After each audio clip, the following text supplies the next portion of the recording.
Pull up a chair. A conversation about the table of grace. If you look at the front of most churches, you'll see a table. Sometimes it's fancy marble, sometimes it's simple wood, but it's always there. We call it communion or the Lord's Supper or the Eucharist. But if we're being honest, for a lot of us, it can start to feel like just another religious routine, a tiny cracker that sticks to the roof of your mouth and a plastic cup of juice that you're trying not to spill on your neighbor. But if we strip away the ritual for a second and look at what's actually happening, communion is probably the most human thing we do in church. It's about a meal, a memory, and a family.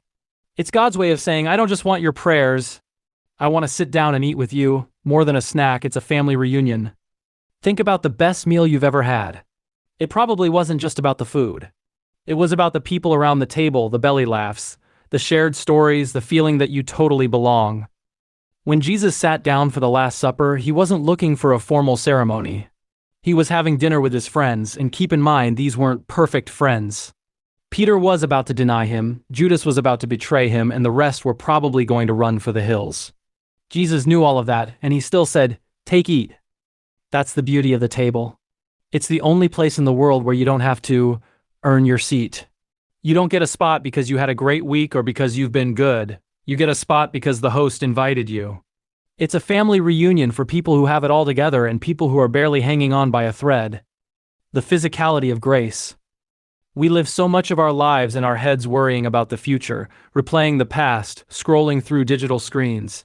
But communion pulls us back into our bodies. Jesus could have left us a long book of philosophy or a complex set of laws. Instead, he gave us bread and wine. He gave us something we can touch, smell, and taste. Why? Because he knows we forget. We forget that we're forgiven. We forget that we're loved. When you feel that bread in your hand, it's a physical reminder that God's love isn't an abstract idea. It's as real as the food in your stomach. It's a tangible grace. Every time we take communion, we're saying, Jesus, I need you as much as I need my next meal. It's an admission of hunger, and there's something incredibly beautiful about being honest enough to say, I'm hungry for something more than this world is giving me. The bread that was broken. There's a word we use in communion, broken. This is my body, broken for you. In our culture, we hate broken things. We throw them away. We hide our cracks behind filters and I'm doing great smiles. But at the communion table, brokenness is the requirement. The bread has to be broken to be shared. This is the messy part of the sermon.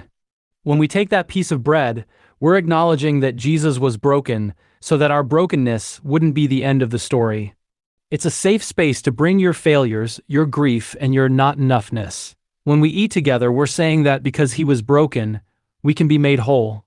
We're all cracked pots sitting at a beautiful table, and somehow that's exactly where God wants to be, looking forward to the after party.